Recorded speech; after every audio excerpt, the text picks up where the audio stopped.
Purposely. Your life, God's purpose. Listen at onpurposely.com.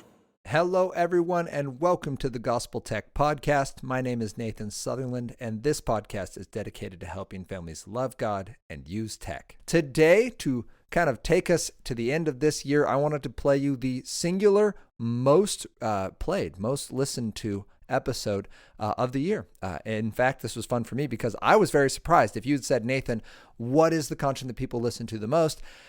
Not having gone through the stats recently, I would have said, well, it's probably social media or smartphones or pornography or how to set up technology in the house, which are all right up there. But the one that actually topped them all was video games, specifically in our back to school series, talking about how do we find balance with video games, or really how do we find kind of the best way to think about video games and the way we dive into them, the way we look for the best reality. That's really often what we're looking for when our gaming gets unhealthy, is that we're getting infatuated with a reality that we want to see but isn't currently real for us, and that often reflects a reality we're called to. I have a very positive outlook on how gamers think about the world and the way God's designed us and what makes video games so attractive, not just because they're made well, not just because some of them are made unfairly to engage players and entrap them, but because we want something better than the world that we have, and that sometimes video games promise to offer us that at very little cost and very little risk. So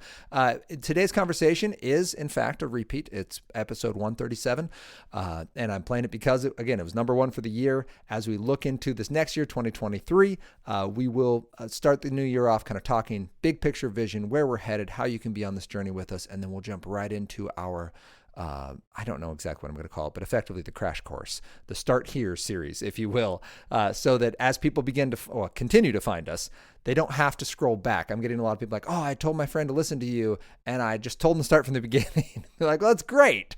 Please, go back to the beginning. There, you'll hear the difference. But also, I want to give you stuff before you listen to 140 some odd episodes. So we're going to start with like little 20-minute kicks. So that's kind of the idea here. So with no further ado, I'm going to turn you over to episode 137, Finding a Balance with Video Games. Please listen, be encouraged, share it with your friends, and enjoy.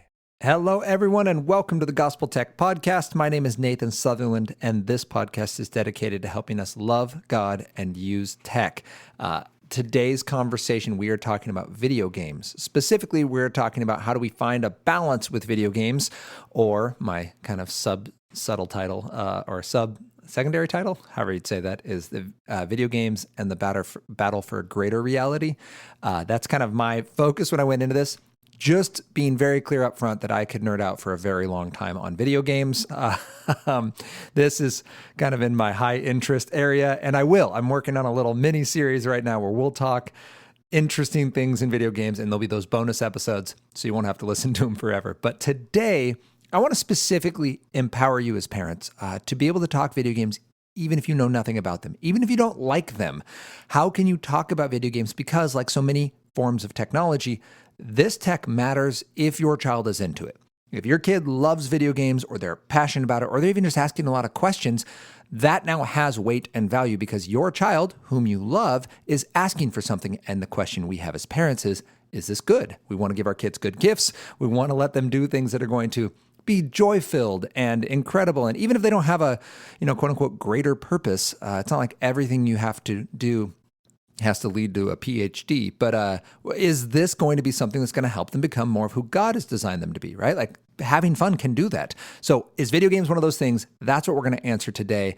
And I'll just dabble in a little bit of nerddom to help kind of set the stage, but that's where we're going. I'm excited for this conversation, and with no further ado, let's get this conversation started. Welcome to the Gospel Tech Podcast, a resource for parents who feel overwhelmed and outpaced as they raise healthy youth in a tech world. As an educator, parent, and tech user, I want to equip parents with the tools, resources, and confidence they need to raise kids who love God and use tech.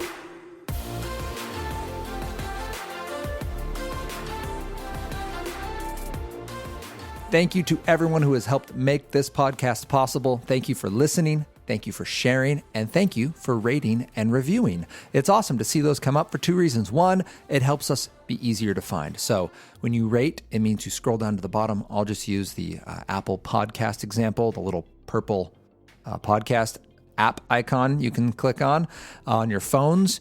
Scroll down to the bottom of the Gospel Tech page, and it will give you an option out of 5 stars. We ask for 5 stars, and if I'm not 5-star material, please let me know. You can write me nathan@gospeltech.net, and I would love to make improvements to make this a better resource for you, for your friends and family, so that you feel equipped and empowered to love God and use tech. Then, if you'd be so kind as to leave a 1 or 2 sentence explanation. It's so helpful because when people, just like when you and I go and look for a new podcast, we have a limited amount of time. Right? There's only so long we drive or so long we do yard work.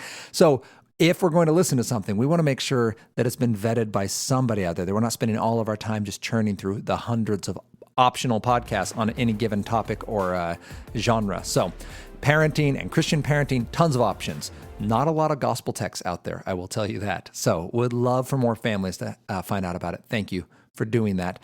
Okay, so let's get started in today's conversation. To begin, let's quickly review last week.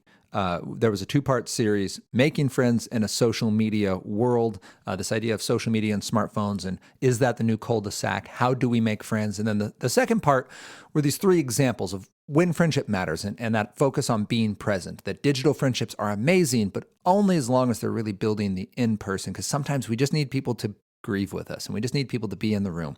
And so if you haven't listened to that, go listen to it, because it does tie into today's conversation. We're talking about video games, another area where we feel like our children can get sucked in. Here's where we're going to start. First, for context, why would anyone like a video game? If you're not a gamer, it might be hard to understand why we're even having this conversation, because video games, as a very dear friend of mine just told me this week, are stupid. I was like, that's a pretty strong take. Like, it's a multi-billion-dollar industry and millions of people play them, but okay, like, I get it. You don't like them. And I found that this is one of those things with the conversation that people are kind of all in or all out. They either think they're an incredible waste of time or they're the coolest thing since sliced bread, and they wonder why not everyone plays video games. So here's just a little bit of context. If you don't understand video games, why would anyone play them? I'll just start with because they're awesome. Like, everything that is cool happens in a video game. And it happens faster and safer and all of those things. You can get into the awesome immediately. You don't have to wait around. Like, there's very little delayed gratification in video games. So that's the first thing you need to understand. The second is they're interactive. So unlike watching movies, I found that many people that really, really enjoy video games frequently don't enjoy movies as much. Some of them might be like myself, and we just almost loathe movies because you're sitting there and watching other people have adventure. And it's fine. It's not bad. But I would rather read a book, because at least I get to do something, or play a game. So that's the interactive part does matter. And that leads us to our third point, which is really important to know, which is at the end of the day, they are just games. So they have something you're trying to accomplish. They have a challenge to overcome. They have rules that you have to follow. And they're going to have a victor, which if it's you against the computer, it's always you. These games are meant to be beaten. They're meant to make you feel awesome. Some of them are player versus player, PvP, where they are battle arenas like a Fortnite or an Apex Legend or even like a World of Warcraft, where you can lose. But at the end of the day, you're still supposed to be having fun in the process. They are simply games. That is, except when they're not. And so I think it's important then to recognize in the bigger picture that not all games are created equal. We'll talk a little bit about that today. That's not the point of today's episode, but I do want you to know this, that there are games with design hooks in them. And so the reason I say that is like chess or checkers has 0 design hooks, including the pacing. They're very slow and methodical. Some video games, if you go back to like a Mario Brothers or a Mega Man or something, Duck Hunt, they have a goal. Sure, you're progressing through levels and it's happening on a screen, but at the end of the day, like you're overcoming a singular challenge. Modern games sometimes have little hooks, and I'll give you one example. Clash of Clans, for example, has a hook where they expire the amount you can play the game. So you get the game for free, you begin playing it, and you're building up a little village, and then you go off and fight other groups. But they have a limit on 2 types of resource and on how fast stuff you want to build builds. So you want to build more units? Great. That's going to be an hour or 4 hours or a full day, 24 hours. And then they have this wonderful design little trick where they go, oh, well, I mean, you could wait 24 hours or you could pay 50 cents or $1.50 or $5, and we will let you replenish all of those resources and go again right now, right? Those units you were trying to build, they can be ready to go right now. Which, if you're a kid who only gets to play on a Friday or a Saturday, right? That you're getting a full week of play for $5. What? I mean, $5, that's a great deal. And in doing so, these companies can make $1 billion in a year on a free-to-play game.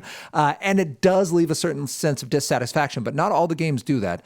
There are games, I would actually say Minecraft is one of the best at engagement in this way, where they take something as simple as curiosity, and then they leverage that to get you to come back. Because remember, when you get to Drool Tech, it wants to take your time, your focus, and your money. And Minecraft, I think, is one of the best. This is why Dr. Christakis from Seattle Children's Research Institute says that Minecraft is one of the most addictive games. He's the amazing researcher there. If you have not looked him up, do look up Dr. Dmitry Christakis. But he does say that Minecraft is one of the most addictive, and the reason being just the sheer size of the world. There's a limitless number of things you could do. Therefore, your brain builds out a limitless number of things to try, and your curiosity drives the play, which often is a very good thing, except when, as we're going to see today, it ruins the balance. If you are curious and wondering and building, and you're getting more of your child in the rest of life, and that's overflowing and really just bringing more of your child to the surface, and that's awesome. Very good. Many times with games like that game, not that game specifically, but many times when video games go sour, it's because we see our child getting so drawn into this game, into the culture of the game, into the people of the game, meaning the people they play with, their community is only with this game, that they become so one-sided, so overemphasized on a single facet of their personality that they start to wilt in their other areas, and all their other investments start to go by the wayside. And we as loving parents or family members or even spouses start to become concerned, and we begin to wonder, is this outlet healthy? That's where we are taking this conversation today. In the next few minutes, what we're going to run through is this conversation. How do we know if our video games are balanced? I've now introduced just how can someone find it interesting, and where is the concern? Why aren't video games the same as every other game? That's what I was trying to address there with the Minecraft and Clash of Clans example, but there's full other episodes. If you want to go back to the crash course on video games, you can kind of hear more of that in depth. But in this conversation, we're going to say, all right, how do we know if we should bring this new tech in? How do I know which games are acceptable? How do I know if the games that we've accepted that fit our expectations are remaining healthy? And how can I be a part of their world once they're in it? Once we're sure that the video games aren't the problem and they're blooming and blossoming as human beings and they're fulfilling their purpose in Christ, how do I be a part of that process if I'm not a gamer? If I am a gamer, but maybe, anyway, I'll address it. So those are the 4 things we're going to be addressing in today's conversation. So let's get that part of the conversation started. I'm so excited about the way this has started. Let's continue the momentum. So we want to know how we can find balance with video games. First thing is we do what we do with any new technology. We talked about this in the smartphone and the social media one. There's episode 133 of this podcast. If you go back, it's how do we know if our child should get new tech when they come to us? First thing we ask is it safe? And in that, there's a number of things. You can go to the podcast episode for all of the options, but really we want to know a couple things. One, does this thing have the internet on it? Does it have access to the internet? Because with the internet comes strangers, bullies, and pornography, or just unhealthy, unsafe adult content in general. I should actually be more broad because there's stuff about self-harm or drug and substance abuse and glamorizing disorders. And it's a kind of a tricky world when your kid gets on the internet. So we just want to know, with this new technology, does it come with the internet? The second thing, and really before that, we should even look at, but the second I'll bring up, is it tool or Drool Tech, this thing that they're asking to use? Meaning, does it help them create or does it help them consume?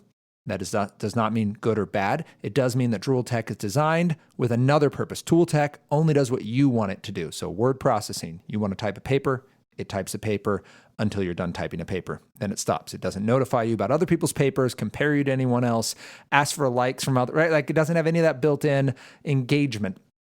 Drool Tech, on the other hand, wants to take your time, your focus, and your money. And we just need to know that up front when we're talking about safety. Is this tech going to be a good call for our kiddo? The third thing we should probably ask is, does it have apps? Really, I guess it'd be 2 parts. Does it have apps? Is part of the internet?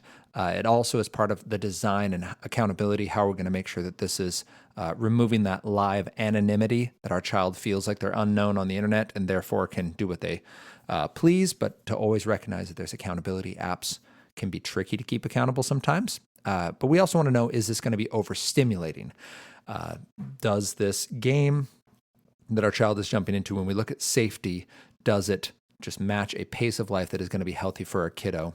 I'll help in a little bit on how we can assess what that safety might look like for overstimulation. So that's the first thing we look at with new tech. The second is family expectations. If you don't know what I mean by that, the best example I can give is Philippians 4:8. I encourage every family who's prayerfully following the Bible and specifically living out of the hope of the gospel that is presented in the Bible in Christ. We then look at, okay, should we use this tech? What video game should we use? Well, we look at Philippians 4:8, and we're given whatever is true and honorable and just and pure and lovely, if it's commendable or worthy of praise. These are the things we set our brains on. So when we look at a video game, we go, all right, the messaging of this game, is it true? This game, its purpose, is it honorable? The way this game handles character interactions, is it just? The focus of this game, is it pure, right? Like those are the things we're thinking about. So we simply look at a game and say, does this fit our family expectations? If we want the things we set our hearts and minds on to be Philippians 4:8, great. Now we have a family expectation. You're welcome to add whatever you would like to that family expectation, but that's a great spot to start. Then we go, does this new technology, in this case video games, support my child's purpose? And while that's a huge question, what I want parents to be able to get at is to be able to trust their spidey sense and be able to have words empowered to talk to their child about what they see as a parent. Parents, grandparents, mentors, teachers, you all know these young people and you can see things they cannot see in themselves. And I will say with our 3 kiddos, I can see individual characteristics in them that are positive and amazing. And then I believe is my job as a parent to prayerfully support and direct that I did not put there. So Owen is 8.5, and that young man is driven and incredibly kind and empathetic. He feels deeply, and I want to continue to feed that and challenge that and prune it when it gets to be unhealthy, because guess what? Sometimes deep feelings get in your way. And so we need to talk about how do we process these strong feelings we have. With Henry, he absolutely loves individuals. He loves people. If you have a face, you're his new favorite person. He has an incredible sense of humor and a way with words, and I want to feed that, and I want to see it grow. And his ability to read right now is just, it's impressive. Not because we've done anything different with him other than Owen or Hadley, but just we are watching his mind grasp these concepts and run with them in ways that really we can just give him positive ways to grow that, right? There's negative ways to grow his passion for reading and words. He can learn how to be really snarky and snippy and use it as a weapon, or we can teach him how to engage those ideas and understand when he's slipping into being mean versus being productive or incisive. There's ways to use satire. In fact, I would argue we see Jesus use some of that, but there's ways to use it well, and there's ways to use it just in your own strength to make other people small. So when we're talking about our children and their purpose, we look at this game and say, does this game make them more of who they're supposed to be? And as your child grows, they're going to have their own goals. They're going to say, hey, I want to grow up and be this kind of a person. I want to grow up and do this thing for a living. And we can ask, all right, is this game going to help you do that? This game requires, let's just use an example. You want to grow up and be an architect, or you want to grow up and be a game engineer, or you want to grow up and be a teacher. This game requires 50 hours to beat, or 150 hours to beat, or this game requires X amount of time per day to do. Does that fit? Like, you want to do that, and that's fun. Does it fit with who you want to be? That's a question we have to start helping our children ask. And that's true with anything, right? I mean, whether you want to go skiing or on vacation, that sometimes there's things that you just have to prioritize and it won't fit. So that's the first thing we ask before we add any new tech is, does it line up family safety, family expectations, child's purpose, and their own goals for their life? The second thing we then ask is, all right, this tech is safe. We can have this gaming system in your life. Actually, let's take a half step back. So parents who might be hearing this for the first time and going, oh no, I have this gaming system and we've never asked that. And in fact, it does have the internet. We haven't addressed that at all. It does have apps on it, or it is overstimulating. It doesn't fit our family expectations. Like someone gave it to him for Christmas or a birthday present, or we bought it and didn't really know, and now we're having these regrets. This is a wonderful time to Proverbs 22:6 and raise your child up in the way they should go. It is absolutely within not only your possibility, but I would say strongly encouraged within your responsibility as a parent to walk back to your child and acknowledge a mistake has been made and look at your next steps. And I'll give you the tools for how to do that next. But if you are thinking through those three and you go, no, I don't have three yeses. Either it's not safe, or it doesn't fit our family expectations, or it doesn't fit my child's purpose. Maybe it did, and now it doesn't, or maybe an aspect of it does not, but you must address this as a parent who's loving your child, because otherwise, Jesus says we're all parents know how to give good gifts, and we want to give good gifts, and no one who, when their child asks them for an egg, would give them a snake. Sometimes our children ask for an egg. They go, hey, I want to have fun, mom and dad. I want to belong with my friends, and I want this system. And without being intentional, we might hand them a digital snake. This thing can bite them and poison them and cause all sorts of strife if we're not thoughtful and intentional in it. So if that mistake has been made, don't just let them keep hanging out with the snake. Like, let's fix that. Go back. Maybe removing the system as part of it, maybe removing certain games, maybe adding accountability, maybe adding structure around it, maybe adding professional support. If your child is really struggling with some of their mental or physical or spiritual health, there might be steps that have to be taken, but that's how you're modeling for your child the way they should go. It's not just about having the best rules. It is a loving step. It's an opportunity for you to present them with the gospel in a loving way. You're modeling love for them, even though it's not going to be easy. So I just want to say that up front here, that if you're this deep and you just realized, oh no, I don't have three yeses, family expectations, safety of the device, and child's purpose, then there's an intervention needed here. And so please understand that you are empowered to go have that conversation. It is within your purview as a parent, and it is very loving to do. If, however, you got three yeses and you said, yes, video games are safe for my child, then we have to ask, all right, which games are you going to play? This is one of my favorite questions to answer because I'm just really grateful to be able to give you 6 really easy questions to answer. Here we go. Parents, should your kid play this game? You don't have to know anything about video games. You don't even have to like games. All you need to be able to do is talk to your kiddo about these 6 things, and I would encourage you to actually answer them with your child. Your kid comes, they might be a 6-year-old, might be a 16-year-old. Say, hey, mom or dad, can I play this game? 6 questions. First, well, would we have the main character over for dinner? Easiest way to answer that is watch some quick gameplay. What's this game like? Let's look it up together. Go on YouTube. Look it up. You can also go to esrb.org, the Entertainment Software Review Board. They're the group that gives you the little grade on the outside of the game. They do a wonderful little write-up paragraph on every game released.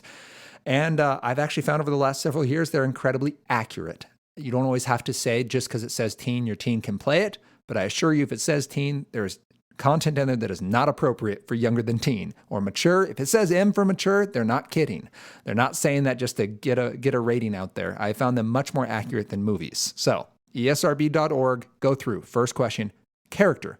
Would I have this character over for dinner? Your kid is spending a lot of time online or a lot of time in this video game with this character. Is this someone you want your child to be more like? Yes or no? That's it. And it's not like well, kind of. That's a no. So that's no. And then find the kind of and go find a character who's more like what you want them to be like. The second thing we look is violence. Is it part of it or the point of it? Some games celebrate violence and reward it. Mortal Kombat would be an example of that, where your goal is these finishing fatalities. They're grotesque and over the top. That is, when I talk, the point of the game is violence. If you don't know what I mean, again, go on YouTube. Look at Mortal Kombat fatalities. I'm not going to include a link in it in the show notes because I don't need to do that. I don't need any reference of that to this show. But if you don't have any perspective on what I'm speaking of, it would be an example. 3, we look at the language. Does the language within this game help or hurt? Does it help us practice the sort of language God asks us to share with others, right? Is it kind and does it build up? And is it humble? Or is it other types of language, and it's either hateful or hurtful, and we don't need to be practicing it. You can have your own lines for what your expectation is on that. Sometimes it might just be snarky or sarcastic characters. Sometimes it's just downright unhelpful. So be thoughtful about what is said. 4, what are the themes? Do they line up with our family expectations? There are messages in most video games, especially the big ones. Many of them even have to do with the spiritual world or God directly. Ask your young person what the game is about. Look up a plot summary of the game. You can, again, do that with esrb.org.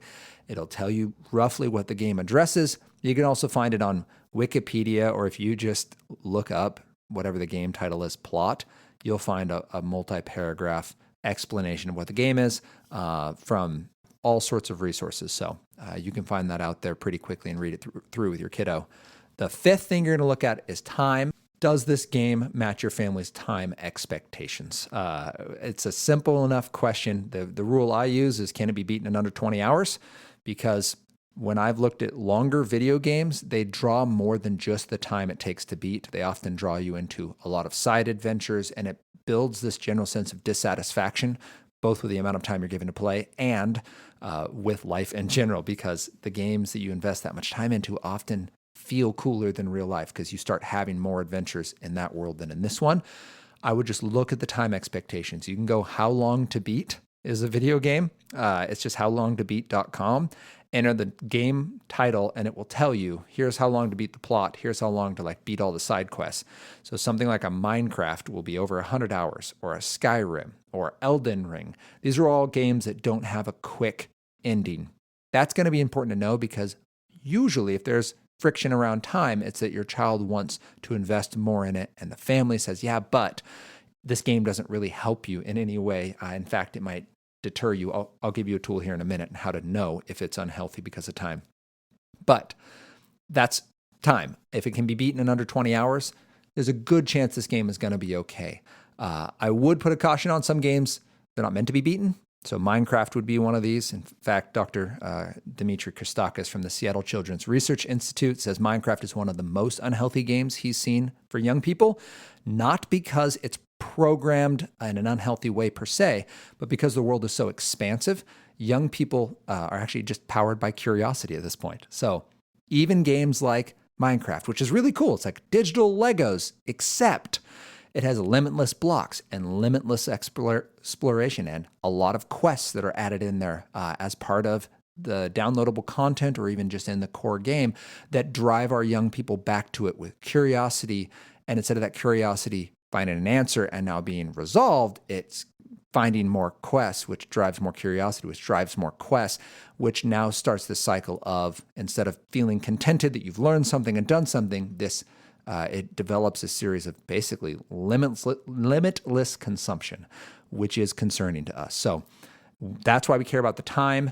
And I wanted to explain that well, because there's no specific time in research that says just never play a game that is over X amount of time. I set 20 hours because in my experience with gaming and my research on games and my talking to families with games, when time becomes an issue, it's usually games that are encouraging effectively limitless play, hundreds and hundreds of hours.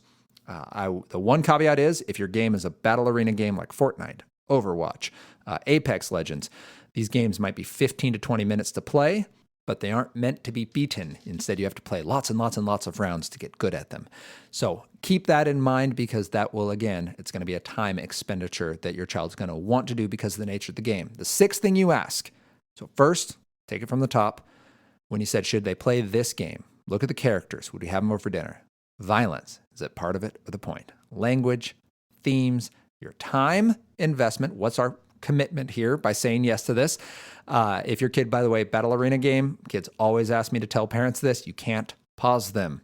Parents, you need to know that. If your kid's playing Fortnite, they can't pause that game. In fact, if they leave that game because it's dinner now and they're 8 minutes into a 15 or 20-minute round and they leave, their team gets punished, and they usually get some kind of demerit put against them. So just know that if you're allowing them to play that, you are also agreeing to either have them just swallow the punishment and take that bitter pill for all that hard work they've been putting, or you're going to have to allow them to say no when you tell them to do something, because you understand that that will actually hurt their standings in this game you said they could play. So just make sure that conversation's happened. Sixth thing then is just the experience of the game. I break this down into 3 areas. Is the game played online? Again, access the internet, access to strangers. What does that look like that this game happens in an online world? Second is, does it played competitively? Meaning, is it player versus player, and is this game part of like a professional gaming network? So Overwatch, Fortnite, Apex Legends have professional tournaments. That's really important because your child is seeing that, and pro gaming is now in front of them, and they're watching people make money doing this game they like, and that's a very different world of gaming compared to something that's just played for fun. Competitive gaming also will make your child want to practice more because they want to be good. And that is just a different conversation to have of, all right, how much of this is still fun and the point of a game? And how much of this is slipping into an investment of time and effort that would be much better spent developing something that could still be fun and interesting and engaging, but it would also develop you into the person you need to become. And finally, it's microtransactions, that ability to spend money, like I mentioned in Clash of Clans, to get that quick reward and do so at the expense of real world money. So that's the final thought with experience of a game. Actually, I'll add one more. You also need to know the game culture. This is another one to keep your eye out for. Search for the game first. So do a quick Google search. Look at the game and the kinds of reviews that they're getting and the kinds of things they celebrate. Then also watch a game once your child is playing it. You're going to get a feel for that. I encourage parents to look at game culture through watch a video on the game, read an article about the game, and then somehow watch like the gameplay of it. And at that point, you're going to have at least a general idea. I'll give you one example of an extremely tricky one. I think it's the most tricky game out there to review well. And so I'm just telling you right now as the example. So at least you've heard of it and kind of know that it's a thing. The game Overwatch is made by Blizzard. It's a wonderfully made game. It's a battle arena game. So it's these 15-minute shoot 'em up first-person shooter games. But it's cartoony and it's very colorful, and there's a lot of positive to it. And one of the positives would be these digital shorts they made. So the game doesn't really have any storyline. The premise is you're just battling each other, so you don't really need a lot of character development. However, Blizzard dumped tons of effort into making each character these 6.5 or so minute intro videos. Some of them are more or less appropriate, but they introduced these characters, and I included a link at the bottom for the Bastion video. He's a mech, and it's a really cool digital short. Even if it wasn't related to this game, it's just an amazing little video, beautifully done, great colors, really cool storyline. You'll have all the feels in watching it. So please, if you want to know, like, why would people like video games, watch this video. I believe it does an excellent job of introducing anyone to why video games are such a powerful medium for just communication, story, and adventure. However, Overwatch is also an exemplary, standard for how it can go wrong. Fans saw these videos, thought that's really cool, and decided to make their own content, and it's incredibly inappropriate. You would never know that unless you were able to search and find this, but if your child is into a game like Overwatch, wants to find these character videos, which are made by a really big development company, they might bump into fan-made material. Not at all sponsored or supported by the company itself, but it's still out there. So be aware of the gaming culture, because some of them do have these just subset of followers. I mean, all of them probably have it to some extent, but some games spawn more of that than others, and it's just important to know. Overwatch is one of the most unique. Fortnite would be right there with it, but anyway, so just know that is out there, and knowing the game culture is part of it. So at this point, I actually want to tap the brakes on this conversation and review what we've done, and we're going to have this be this episode. I didn't feel good cutting out anything we've said so far, and I don't also feel good just piling more on. So we're going to have a part 2 of this conversation on Thursday. Here's what we've covered so far. We know that when we look at video games, we can answer 3 questions to know if we should even bring this system in. First, is it safe? Second, does it fit our family expectations? And third, does it support our child's purpose? Does it bring out more of them or leave us with less of them after they engage with this? Second is for the game itself, those 6 questions. We want to know if this game is a good fit, and we're going to figure that out by asking 6 questions. We're going to ask a question about the character, about the violence, about the language, the themes, the time, and that game experience, that overarching culture of the game, to make sure that it is, in fact, going to be a good fit. If it is, then we know the system's a good fit, that the game is a good fit, and now we're going to move forward. And when we talk on Thursday, I'll address how we can ensure that it stays healthy and how we can be a part of their world, whether or not we're a gamer. So I got excited about it. As I mentioned at the beginning, I could talk a lot about this. So I do want to end it here because I think you have enough to reflect on. I hope and pray it was encouraging to you. I hope you feel empowered to have this conversation, that you see how this can apply to your own life, to your own marriage, to your own kiddos, and to those conversations when kids come over. Right? When we start asking questions about kids and wanting to know what they're into and if this is a good decision for them, it's no longer just those games out there. Now we have practical ways to start thinking and processing the gaming experience our kids are desiring or the gaming experience our kids are having. And we can now be a part of that conversation with them, because our whole goal isn't to get them to only play good games or to never make a mistake in gaming, but instead to process the mistakes that are made and go, all right, is the game the problem, or is there something else wrong? How do we know? How do we take this to the Lord? Because at the end of the day, the gospel is still the hope driving us forward. The fact that we are sinners in need of a Savior, and that can be great news and impact even the games that we play. So I hope it was encouraging to you. I hope that you have heard something you can apply out of this. If it was, would you think about sharing it with someone? Would you send them a text, kick them an email or something and let them know? Share this on social media and let them know this is something that you found encouraging. And would you join us on Thursday as we continue this conversation about video games and the bigger conversation about how we can love God and use tech?